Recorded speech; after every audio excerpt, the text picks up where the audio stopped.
Farmers are expressing concern over President Trump's new 10% minimum tariffs that were announced yesterday. And a barrage of Israeli air and artillery strikes have hit targets in Syria overnight.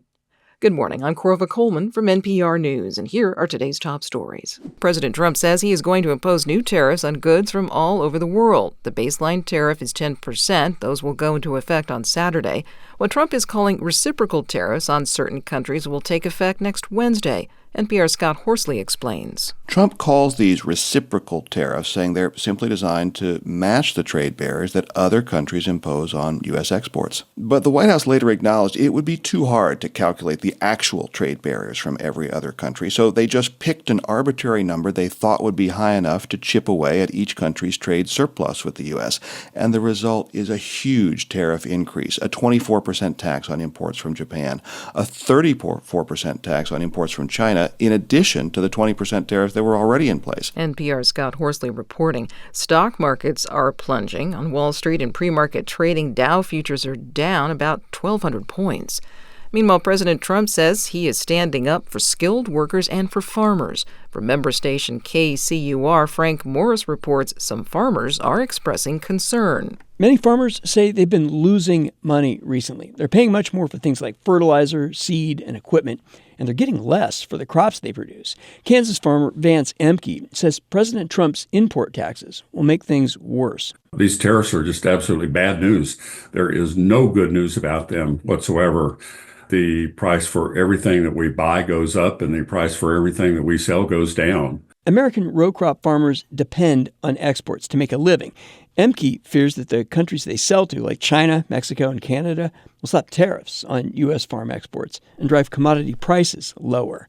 For NPR News, I'm Frank Morris in Kansas City. A barrage of Israeli air and artillery strikes hit Syria overnight. A doctor treating victims tells NPR at least 9 people have been killed. Israel says it was targeting Syria's military capabilities and what it calls terrorist infrastructure. But Syria's foreign ministry says civilians are among the casualties. NPR's Lauren Frayer has more from Damascus. Cell phone videos shared with NPR show fierce battles, gunfire, and explosions in southern Syria. Dr. Akle Hanafi tells NPR a farm night watchman was one of those killed. Israel confirmed its air and ground attack, but said its troops were fired upon first. Meanwhile, Israeli airstrikes also hit military installations farther north, in Homs and Hama, and a scientific research building in the capital, Damascus. Since Bashar al-Assad's ouster, no attacks on Israel have originated in Syria, and the new government here has said it wants cordial relations. But Israel has attacked Syria preemptively several hundred times since then. Lauren Frayer, NPR News, Damascus. At least 3 people have been killed in tornadoes and other severe storms in the U.S. 1 person died in Missouri. 2 more people were killed in Tennessee. The National Weather Service says a multi-day series of storms is underway. These are also expected to produce catastrophic flash flooding from eastern Oklahoma and Arkansas to the Ohio Valley. There are fresh tornado warnings up for central Tennessee, as well as for central West Virginia. The storms have led to injuries and damage in Kentucky, too. From member station WUKY, Karen Czar reports the severe weather started hitting the state yesterday.